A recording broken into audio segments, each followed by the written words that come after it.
Many of us know someone who has been impacted by the California wildfires. It is absolutely heartbreaking to watch the devastation. I know you probably feel the exact same way. But for Dr. Maggie, this is very personal. Yeah, my kids, my dad, and we have many team members that are there from our team, as well as my colleagues and many people I went to school with. So, yes, this hits really close to home, and I've been very, very reflective of what's going on. I've been learning a lot, and today we're going to be sharing, and I'm going to share some of my biggest takeaways and why it's hitting so close to home and why it matters. So without further ado, we're going to dig right into it. Here we go, everybody.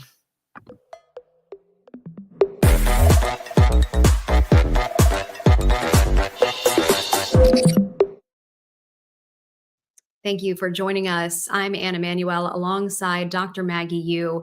Dr. Maggie, I know this is a discussion that you have really wanted to have because Mhm. as you've been witnessing the devastation in California, it has not only, pulled at your heart because you want to do what you can to help and you wish this Mhm. wasn't happening, but it's also really opened your eyes to some bigger concepts surrounding the fires. Yes, and first thing is that I want to thank you for everybody who's tuning in right now. How many of you out there? How many of you have know somebody or many buddies that have been impacted by the Los Angeles wildfires? I would love to hear in chat how many of you know somebody that's been impacted, or many people. In my case, I know a lot of people that's been impacted. My grown children are in Los Angeles right now. My dad lives there. I grew up there. That's my hometown. That's where I went to grade school, high school, college, medical school, and practiced my first couple of years there. So I have a lot of classmates as well as colleagues there. And I've been watching and talking to a lot of people that's been impacted. And it's really had it is heart wrenching and gut wrenching. Yet, at the same time, I've been learning. I am curious. I love to learn, right? Mm. I've been learning a lot and trying to understand some of the deeper underlying root causes and why it happened. I'm understanding and learning a lot about fire prevention and all that. I'm a lifelong learner, and I don't know how many of you guys are. And as I'm learning, I realize I'm learning a lot about how wildfires, why it happens, what underlying some of the issues around it is completely an allegory and corollary in health and in health. So I wanted to take this opportunity to be able to really share some of the lessons and reflections I have around that. What I love that you said was, I'm a lifelong learner. And Dr. Maggie, the best teachers we have are lifelong learners. And so you are also a teacher and you're going to be sharing your insights with us tonight. And I think it's going to be really helpful for a lot of people watching, because a lot of people not only have direct connections that are watching, like William had mentioned that he knows a lot of people living there, 5 Mhm. people he knows that lost their homes. Yeah. So obviously this is hitting very close to home for a lot of people. And you Yeah. can broaden it even in a bigger way to talk about this topic. Yeah, and thank you, William, for talking to me in chat. Here's the thing: I really want to have a conversation that's two ways. So, if everybody who's watching right now, if there's someone you know that you think could learn from this conversation, put their names in chat, or just say hello. Tell me where you're watching from, or if you've been impacted, you know somebody who's been impacted. Talk to me in chat. It makes it a wonderful two-way conversation. Connection is one of my highest personal values, and I really enjoy it. And that's how I learn. That's how I help. And so I would love it if it was two ways. So thank you in advance. Secondly, before we get started into the takeaways, I do want to say that I have personally donated already to several organizations to help. And what I want to do is, one thing is, I want to share with you guys how I'm also additionally helping and how you can help as well. What I would like to do is, starting from now for the next 24 hours at the MYMD shop, and we'll have the link here. If you are planning on shopping anyway and purchasing supplements from MYMD shop, do it now in the next 24 hours. Because what I'm going to do is this: we're going to double the donations that we're going to be making, in the sense where from all the sales in the next 24 hours, 5% of the proceeds are going to go directly to 2 organizations, and I'll go through that. And then what I'm going to do personally is I'm going to match that 5% as well, making it 10%. And that's without any donation on your part. You just, if you were planning on buying anyway, just buy it within the next 24 hours. We'll do the donating, right? That's one way that you can help. And I'm just going to put that link in chat to the shop if you were going to shop anyway, right? To the supplement store. Now, the Dr. second Maggie, thank you for doing this, because a lot of people do want to give and do want to have some way that they can give back, and maybe they don't know where to begin. So you've got yeah. some organizations you're going to donate to that you have vetted, that Mhm. you know are doing the good work that we need, because people in that area, they need so much help. And I know you'll talk about those organizations. Well, and a lot of times we don't know who to donate to, right? So I vetted 2 organizations that I really liked, and if you weren't planning on shopping at MYMB Shop and you just want to directly donate to those organizations, by all means, directly or their website. Number one was the California Community Foundation's Wildfire Recovery Fund. What I like about this organization is that they are dedicated to long-term recovery for wildfire victims, including rebuilding of homes, but as well as the mental and physical health, which I love that. So 50% of my own personal donations have gone there. The other, and are going there. The other 50%, animals are near and dear to my heart. The way this has impacted animals, our animal friends, and wildlife is devastating. And so for me, the second organization I'm donated to is the Best Friends Animal Fund. And they've done so much. They've been all over the news.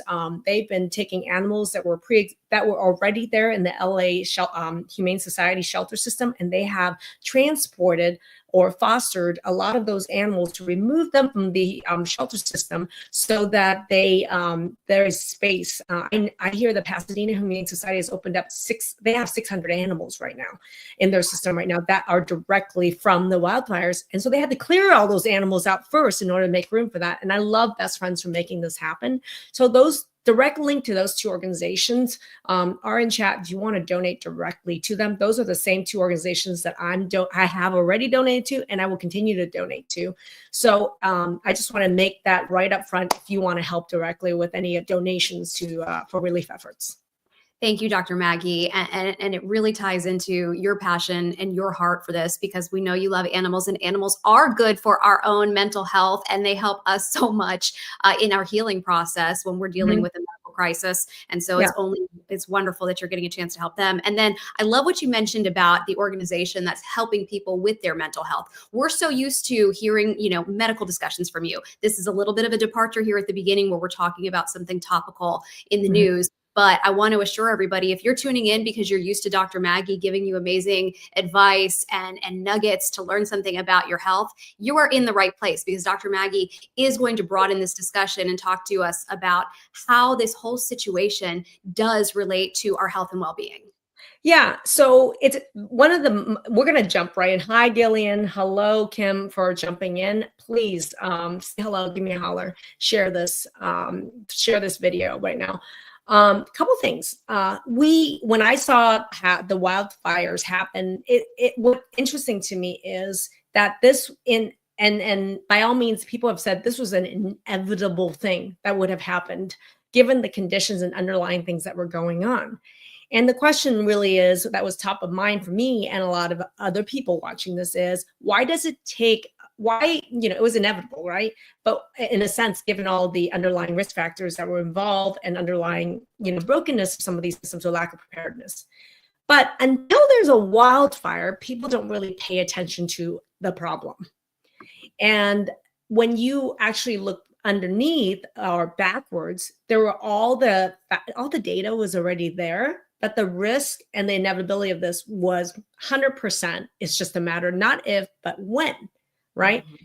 We do the same thing with our health, right? It's story after story. I'll hear somebody say something like, I had a heart attack in May and I was, sudden death, and I'm lucky to be alive. But up until that point, I went to my physical every year, my doctors, I had a cholesterol, and those were normal, right?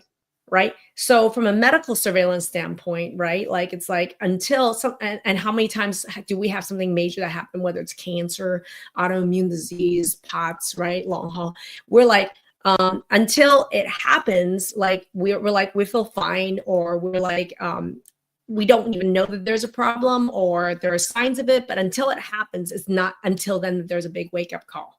Mhm. right? It's so I true. And I'm sure those are the calls you get. You get the emergency calls. I'm in a I feel bad like state now, I feel like right? a firefighter. I feel like as a physician and as a functional medicine physician, people come to me when there's a wildfire in their With bodies. their own body. Yes. I really want to equate this.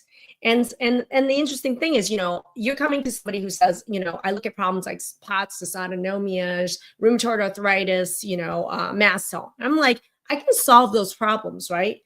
But the thing is that I can solve those problems, but don't come to me too late.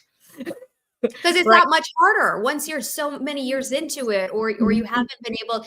You can still, make a lot of efforts to address these issues, but how much easier is it for people to address it when they're at the earlier stages, Dr. Maggie? A lot. And right. And so, and the other thing too is that I don't really, it's not usually a state where I feel 100% fine, right? And everything is great. And suddenly, boom, it happens out of nowhere. Yes, that happens for some people. But 99% of the time, the underlying factors were already there. Like, where there are underlying issues there and signs were there. But at the same time, it's like we're almost unwilling to address or make change or educate ourselves more until we're like, oh, wow, I have cancer now. And so I have cancer now. Well, I'm going to research everything that's going to be done for cancer. And I'm like, what are we going to do that, like, what can we learn from not dealing with our health as if it was a wildfire situation, right? And can we actually be preemptive about this, where we look at the conditions and not backwards, but proactively looking forwards, right? Mhm. That to me is like, I don't want to be a firefighter in your wildfire. Even though I can and I will if I have to, right? But the problem is when there's a wildfire, especially like this, where there were so many factors outside of your control. Santa Ana winds of hurricane level 5 of like 100 plus miles per hour. I lived in California for 20 plus years, right?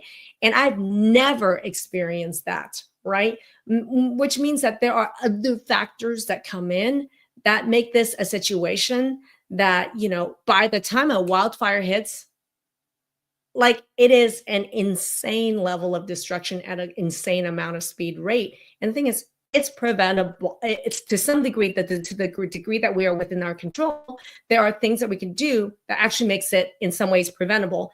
And that brings me to a second lesson. And I'm going to ask somebody this.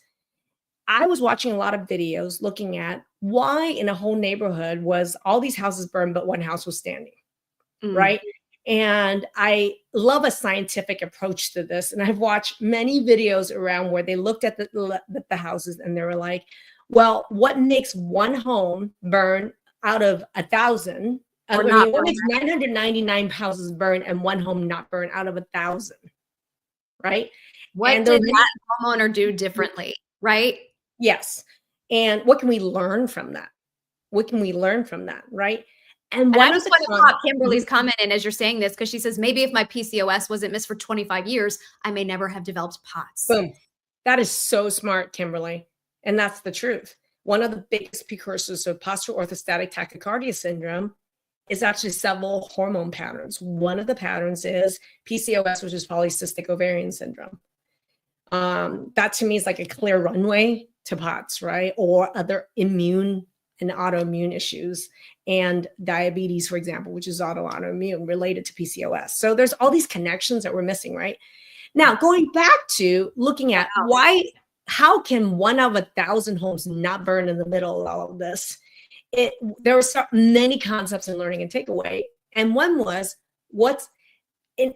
When you look at the other 999 homes, the main reason they burned down was what they call lack of defensible space. Okay, think about that defensible space. How much defensible space is there around your home?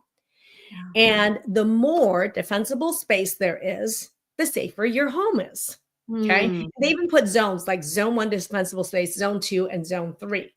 And 999 homes out of 1,000 lack any defensible space, or there's minimal even. So And when we're talking about defensible space, I just want to go ahead and define that for people who might be saying, what on earth is that? We're talking about topography. We're talking about where you're no, that's even outside your home.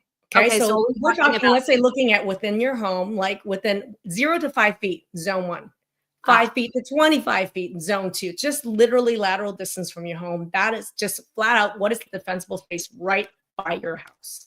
Got it. And what can you do to increase that space and mitigate?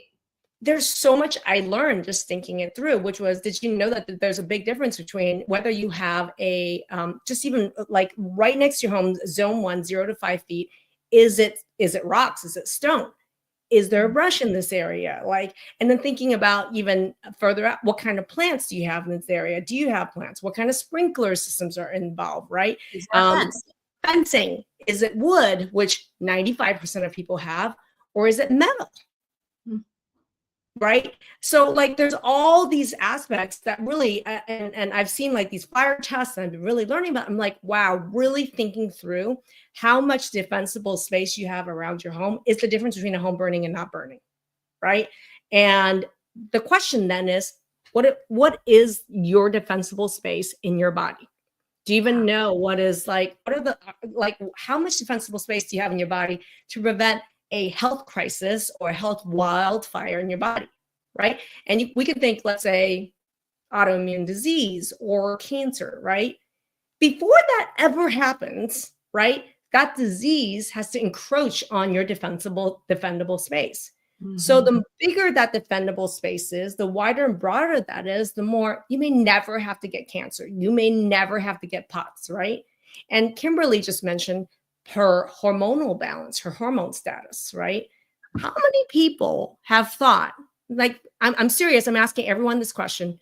How many of you understand that whether your hormones are balanced or not, what kind of pattern it is a expandable, defendable space around your body that prevents cancer, autoimmune disease, POTS, dysautonomia, diabetes, right? How many of you know hormone balance is one of the biggest factors that is a defendable zone around your body that could be expanded?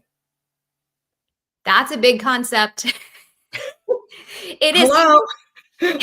We're here really, truly, because if you're able to, let's say your hormones are wildly out of balance. So what you're saying is then that limits your defensible space. It makes it much more likely that then we're going to have another problem crop up. And when we do, we don't have the wherewithal to be able to battle it effectively. It could get bad quickly. Let me give you an example. I was just talking to somebody earlier today, and she has an autoimmune disease with which she's on prednisone. And she was talking about how, I don't want to be dependent on prednisone. I don't want to get a worse thing in my rheumatoid arthritis, and I certainly don't want to get another autoimmune disease, right? But I cannot get off my prednisone. What you can think about is these embers coming into the defendable space. Putting in.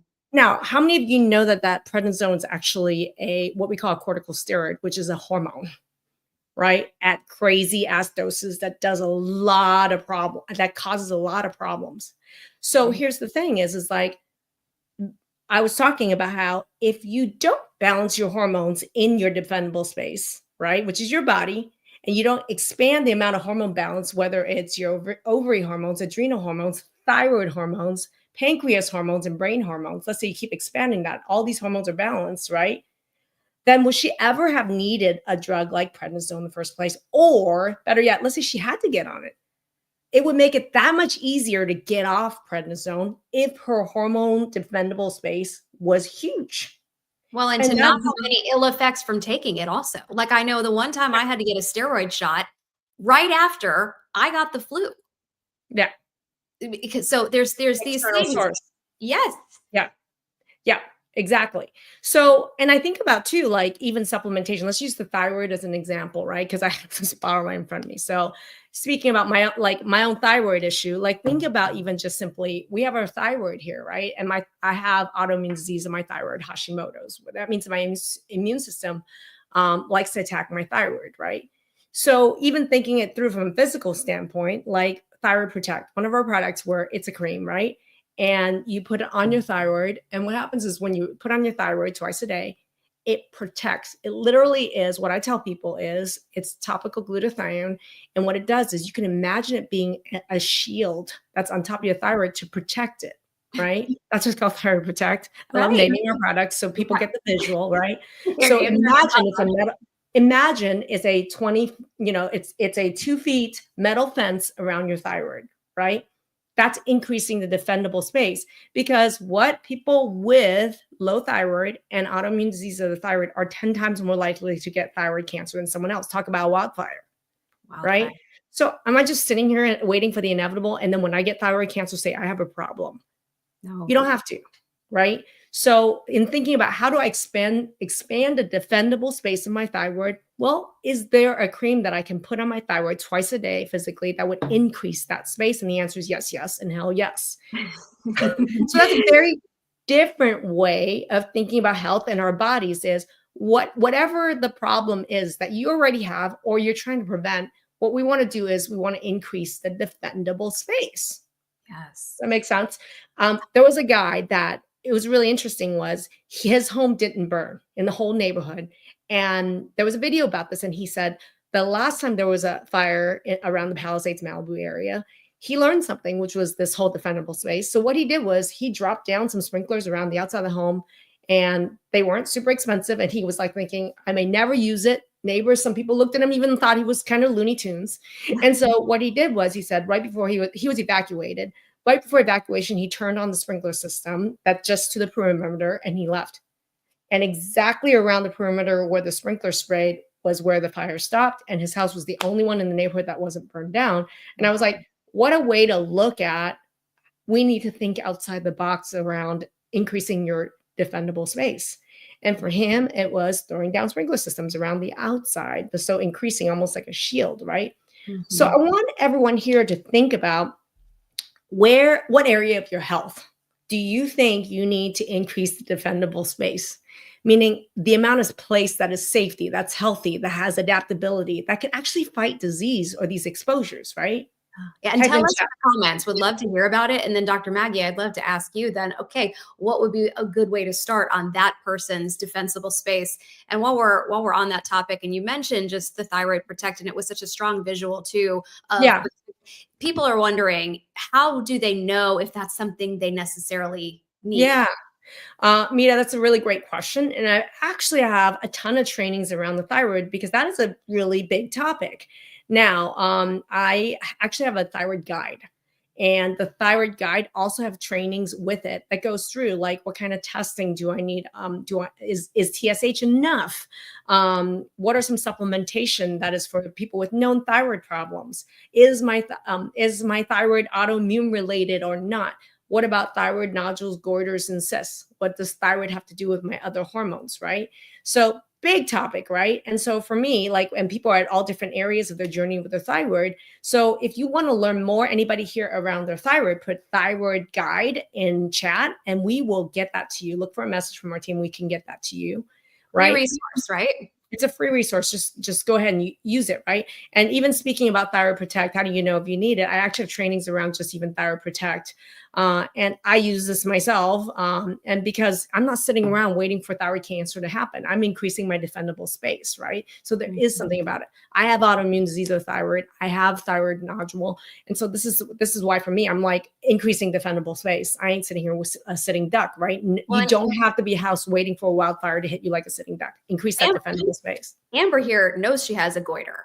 And so she's wondering, like, is that something that's right for me? When you already know you have a nodule or a known goiter, that's it. Okay. Okay. So great follow up to Mita's question. Thyroid nodules, goiters, and cysts are 100% signs.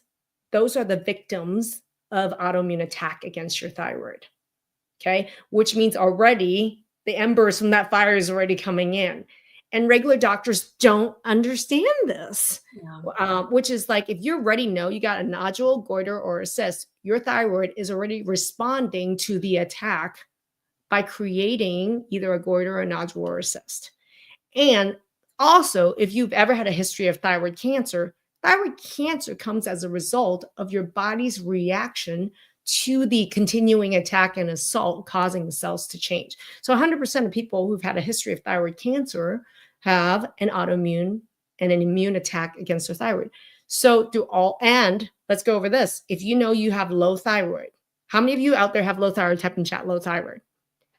Mhm. Based on current scientific data and research, 60 to 80%, and I'm telling you it's 80% or more of people with low thyroid actually, whether you get the testing for it or not, and even the testing is negative or not, positive or negative, at least 60 to 80% of people with low thyroid have autoimmune disease attacking the thyroid. That's why they have low thyroid. That's why part of the thyroid is dead, or more and more of the thyroid is dying. And the reason why, I digress, but the reason why is because it's just in the thyroid alone, there's 6,000 different targets of autoimmune attack. The best, most people, if you're lucky to even get testing for it, you get 2 or 3 tests done, 2 or 3 targets out of 6,000, and then they tell you you don't have autoimmune disease, I guess, in your thyroid. So it's pathetically underdiagnosed. So that's why for me, it's really important. If you want to learn more about the thyroid, get the thyroid guide, just put thyroid or thyroid in chat, and we will get the thyroid guide and training series for you. And we have a whole program called My Thyroid Masterclass, where it's been a game changer for so many people because you get the data, the education, and the ability to understand what it takes to shut off the autoimmune attack and increase your defendable space. Does that make sense? Yeah. Total sense. And what a great analogy for this when talking about the thyroid and its defensible space. But I imagine there are so many other things that we can do to incorporate into our arsenal of defending our space, defending our body. Hormones, you mentioned being just one. Right. Let's talk about digestion. Like that to me, because you were mentioning like people around you could be sick and all that. So let's talk about digestion, right?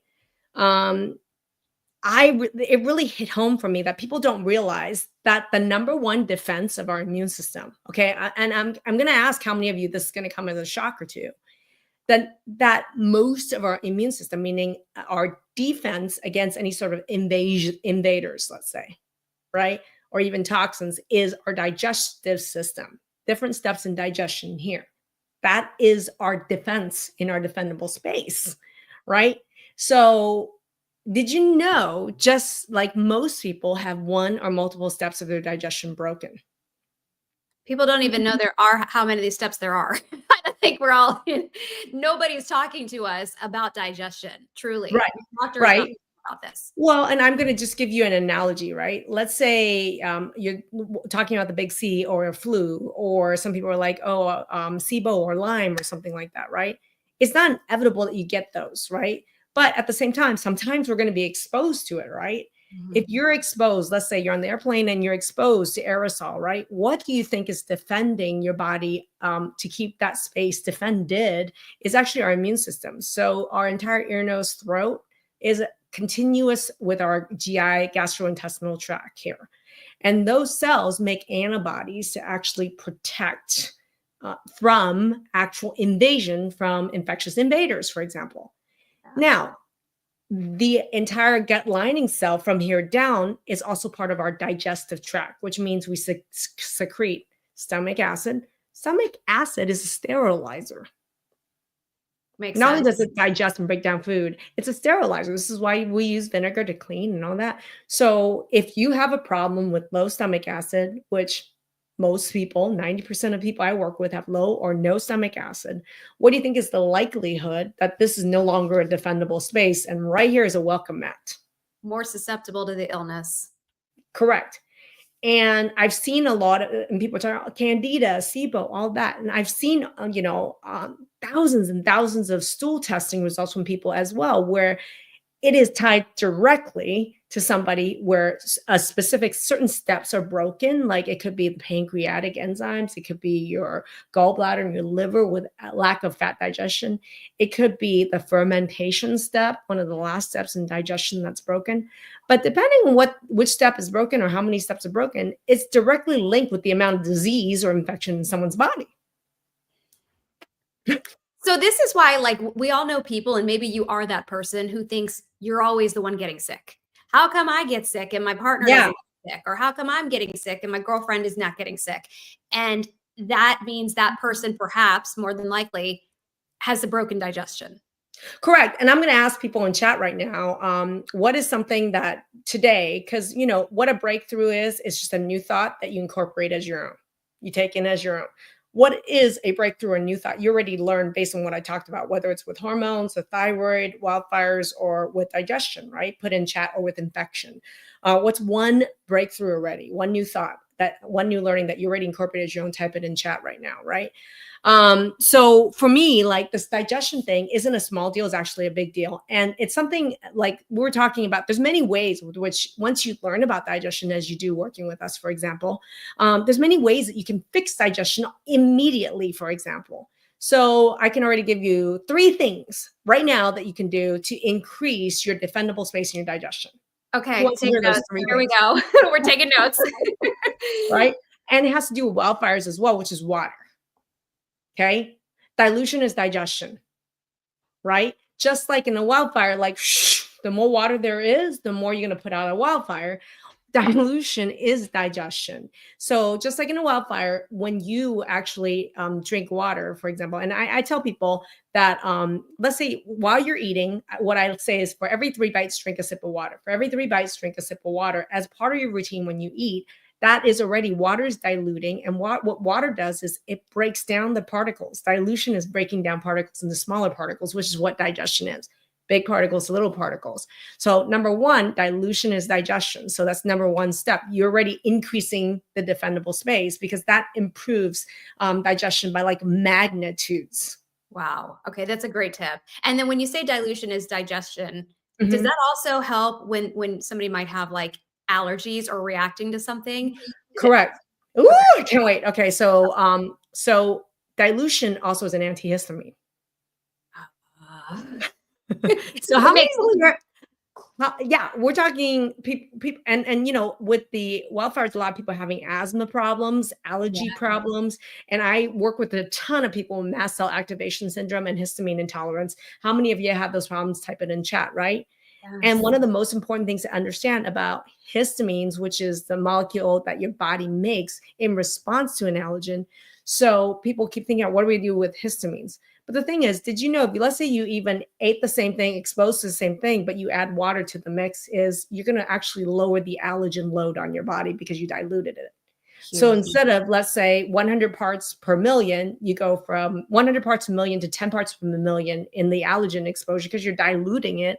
Then the amount of histamines is going to go way down that you're going to make as a result of it. So hydration and actually allergic responses, mast cell and histamine goes hand in hand, right? So Makes that's sense. water, right? And interestingly, there's a big link between digestion and histamines as well, because digestion, really simply, the big picture is you take big particles of food, and digestion breaks it down in tiny little pieces. When food is really tiny little pieces, it's very low in allergen, because all the allergen parts of it have been broken down. So it's no longer an allergen. So good digestion means small little molecules that are low allergen. So does everyone who have big allergy problems, histamine problems, mast cell problems, then have big particles that are undigested, meaning they have a ton of digestion problems? Is that a 100% correlation? Hmm. I'm Yes. bobbleheading this. Yes, yes, and oh, yes, there's the yes. Yoda says yes, all right. Right? So, like, this is really just thinking through some of these health issues, and I really want us, and how many of you this digestion conversation is already opening your eyes to? Wow, just even looking at digestion alone, I can increase the amount of defendable space that's in my body, because I'm actually increasing the defense. Every single step in digestion is defense, right? Cases, I love the bobblehead, John Boom. So the other thing is that in the store, we're talking about, you know, and today we're in the next 24 hours, every purchase that goes, and every purchase that goes out of the MYMD shop, it's going to be 5% of that is donating to relief organizations, and I'm personally matching, so it's 10%. So one of the products I want to talk about is Digest It, which is a really, I mean, it's our number 1 selling product for a reason. It's the most bought and rebought product because it works. Digest It, the way I would use it, and really simply, if you took nothing away about digestion, I always tell people, get digested, take one with small meals and two with big meals, and do that every single like meal 3 times a day, let's say. And you will notice big changes, and just thank me later. So if nothing else, you're like, that's too much to think about. Well, is there what? And the reason it works is because it's a product that actually addresses every single step of digestion that's broken. So it's a great, like, 6 for 1, basically. So if nothing else, you're like, is there a supplement I can take that can address most digestive problems? Yes, you could take Digestive, one with small meals, two with big meals. And when I look at these digestive issues, let's say you're working with us in my food mapping masterclass to look at food allergies, digestion, mast cell, histamine. Mhm. What we do with that is we really look at educating you and looking at all those steps in digestion. We're going to be asking the questions and solving the problem with you as what step is actually broken, right? Okay. What's wrong? You can troubleshoot this to actually figure it out. You have ways. Oh, I do have ways, and I love doing it. Our team loves to work with you with people directly and know exactly which step is broken. Because the other part of what I noticed when people are looking at these houses that didn't burn is there were specific things based on the topography, like you were saying, like based on the topography of the home, based on location of the home, where the wind blew, and what embers was coming from what, that really people were able to look at what are some of the exposures in the environment beyond the body that was making this house more susceptible to burning down, right? So there's a lot of factors that come to it. There's genetic factors, right? Like the topography of where a house is, the way the wind tends to blow in that canyon is a set issue that's in that, like in your body, like the genetics that you were born with. Yeah. How can we not look at the genetics when we're really looking at this from a scientific, medical, right, way, and from an expert point of view? Is to say, I'm going to look at your body that way. I'm going to look at your genetics, your family history, your past medical history, your current symptoms, and we're going to look at your data from your food allergies. And I'm going to specifically say, okay, how are we going to make this defendable space, right? Like one of the houses that they reviewed had a metal roof, a flat metal roof, right? And that's not the standard that we build homes in the United States, right? At all. And so, and I'm not saying every house needs to have a metal roof, but that was one of the factors. And the reason this particular home, the builder decided to do that was because it was at a high ember risk.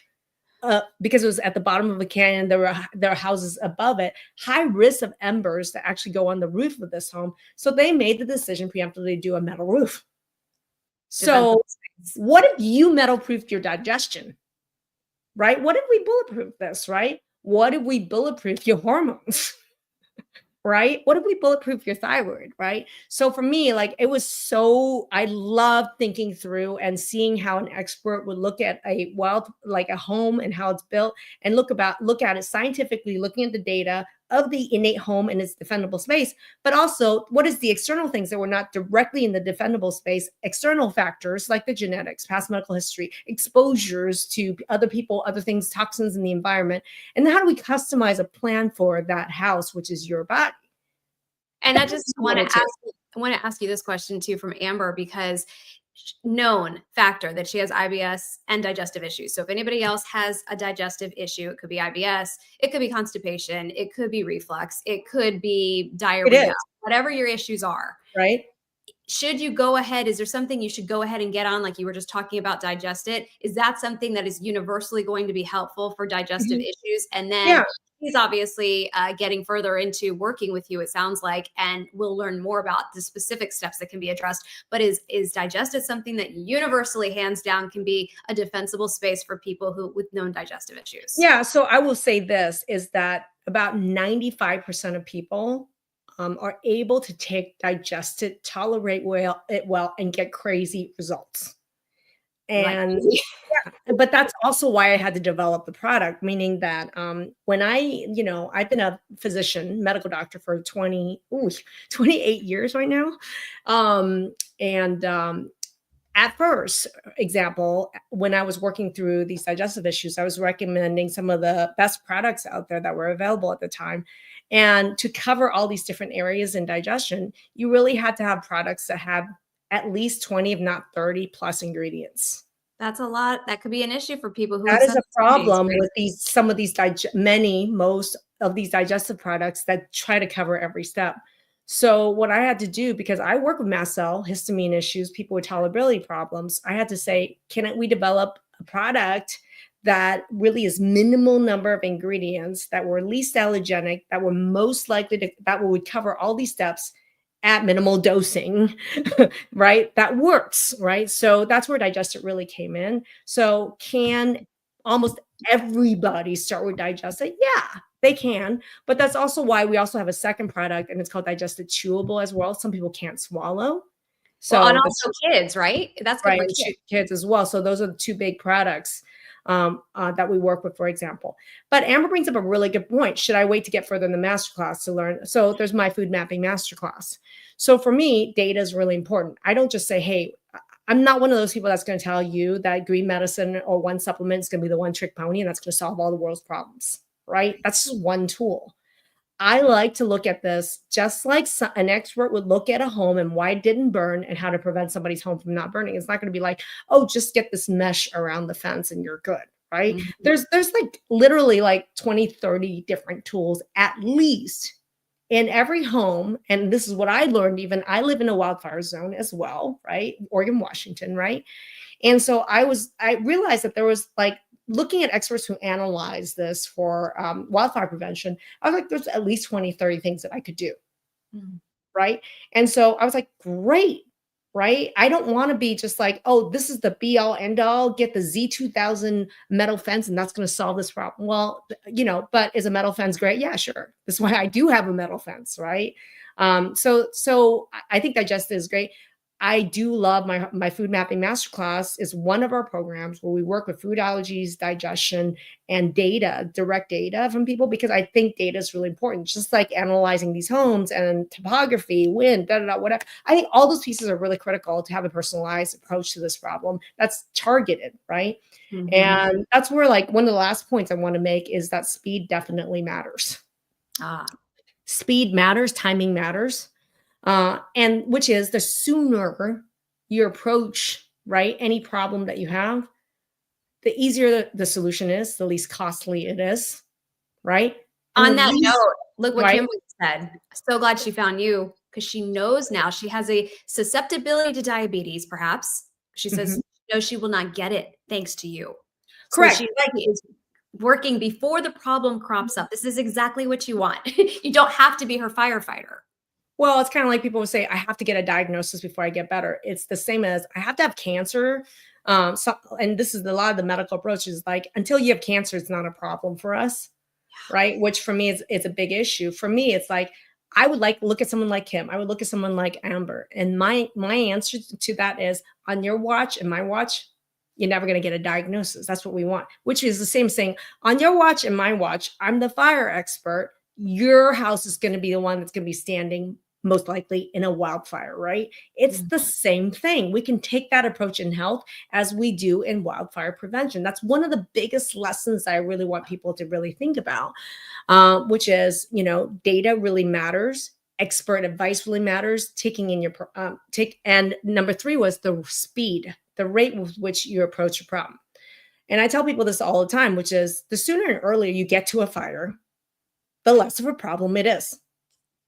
Makes And if sense. you even did the thing where you prevented the fire in the first place, that's even better, right? But let's say there was a fire, does speed matter? Does timing matter? Second, every single second matters. And so, as a health wildfire fighter here for chronic disease here, because I work with some of the toughest no diagnosis problems on the planet, and I really do enjoy it because I am a lifelong learner. I am leading things with curiosity, but I'm also impatient and fast as heck. We can attest to that. Anybody that's been working with Dr. Maggie, come on, you better be sharp. You better be ready. She needs to talk. You better have answers. Right? And so, like, looking at like hormone balance, for example, I'd rather get to someone at 12, 22 than I do at 42 than 82. Right? Right. Which is why I think like, and some people be like, oh, but I'm too old for this. I'm like, no, you're never too old for this, or you're never too young for this, right? The question is, now is the best time, right? Period. Because now is always better than any time later than this for every single medical problem that you're going to encounter, right? Speed absolutely matters. Yvonne, I love this. One of our alumni.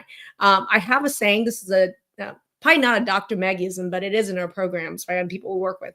I always ask people before we work together, before we troubleshoot a problem, I'm like, are you ready? And the response is always born ready. And if Born you ready. don't say born ready, if you just say like yes, you might get skipped. She'll circle back to you, but you got to be born ready. You got to be sharp. Right? You gotta be on it. Because time matters. Yeah. Time matters. Now, with that And said, a lot of people that are going through your program might be dealing with brain fog and things like that, and yeah, you're completely, understandable to those issues. And it's not like you shouldn't be intimidated by this, but yes, no, especially if you have severe brain fog, time matters for me because the more time that passes with brain fog, the harder it is, yeah. actually. So for me, if your brain fog 10 out of 10, okay, I can solve that problem for breakfast. But the solution to that is data, right? Is increasing the defendable space, is support for that. It's expert knowledge, is speed, it's implementation. All these pieces with which we're thinking through that I've learned from learning about watching and learning it from this whole situation with wildfires is applicable to your health, right? So that I have learned a ton from talking to my friends, family. I mean, I've talked to my daughter about what's in her go bag. Well, I let's talk mean, about that. What the go yeah. bag is something critical, the literal bag during this fire. Mhm. Should we have sort of this go bag for our health as well? Well, and even thinking that through, like, I think every single person here should have a conversation right now, like with themselves and with your family members, which is, if something were to happen right now, what should be in your go bag? Like, what's in your ready bag? What should be in your go bag, right? But at the same time, what are the things that you wish you had put in there? What Mm. are the things you wish you had put in there? Because we all think things like toothbrush or underwear, things like, clothes or things like that. But really, the things that people regret not putting in the bag that they take with them, guess what Mm. they are? I mean, I'm going to ask you guys those questions. What do you wish? Now you don't have to wish, right? And inevitably, I watched a firefighter in Altadena. He was so thrilled to find his wedding ring, Oh, which he had left on the bathroom counter, right? Like he and his wife, his home, he was defending the Altadena fire. And there was a video where he was so happy to find his wedding ring, right? And you may not necessarily think in the immediate thing, like, oh my gosh, like that's what I really need. But what is really important, like to him and his wife, it was his wedding ring, right? And for a lot of people, it's things like, your pictures, yeah. right? Videos, mementos, things that were from your mom, dad, grandparents, right? It's really interesting. Puts into perspective right now, what are the things that are really important in your life? And most people, the most important thing they found in their go bag was their lives and the safety of themselves, their animals, and people in their lives, right? I mean, and so Meaning most of the stuff is replaceable, you're saying, but most people were like, none of those things actually really mattered. The most that mattered was we made it out, or my yeah, mom, dad made it out, or my kids made it out, my pets made it out, right? Our lives, which is our health and our well being and our life, right? I mean, think about that, right? So I'm having these conversations with, my own family about this. And I'm just really, I'm grateful that everybody I know is alive, right? And it's true health. 'cause there's dozens who are not, and there are more who are missing. So not everyone is getting out of this, sadly, and the fires continue. So unfortunately, those numbers may continue to go up. Right? And when you think about your health, a lot of people put their health and their own life in the back burner. And think about this in terms of not even for you, but for your family, right? Because it's not a wildfire physically that necessarily is going to take my life, let's say your life, right? But at the same time, we have a sit in wildfires for a lot of people that is going to happen in your own health, right? You already know, you already have signs of it. Some people, the fire has already happened, Yeah. right? So really think about it. How important front and center do you put your life if not for yourself, for your family, right? Because we got to equate chronic disease and these insults that come into our bodies and threats that come into our body as, this is this something that we have to pay attention to right now? Right? Are there opportunities here, defendable spaces here? How important is our life and our health to ourselves and to our families? While this is maybe challenging to think about, I think it's exciting to know there are many things we can do to prevent this. There are many steps you can take. There are lots of areas you can focus on. And I'm still interested to hear from people, what are the issues that you think you need to defend against? What are you dealing with that Yeah, you would like to take action against? Because I do find it fascinating. And a lot of people have, wrote things like my POTS, my blood yeah. sugar. I saw somebody mention their blood sugar.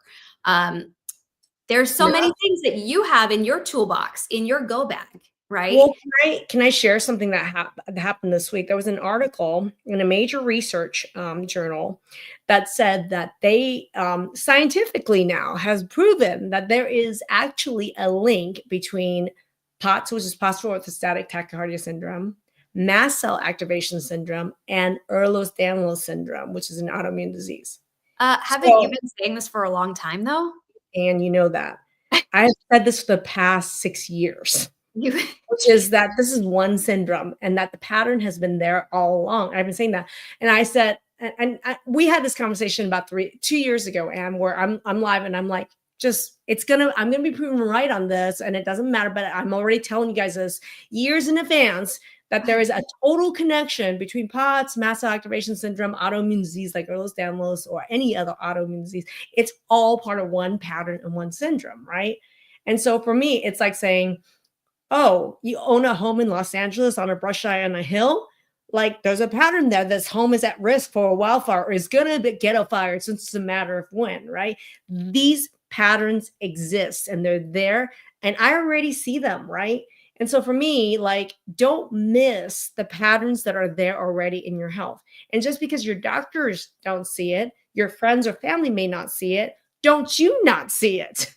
Right? And don't you like, because I love the fact that now there's data and science behind the fact that what I've been saying along is these connections are there.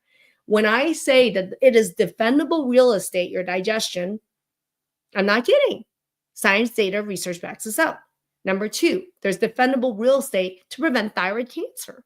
There's defendable real estate in hormone balance as protection against many chronic health syndromes, right? Like diabetes, like autoimmune disorders, like cancer.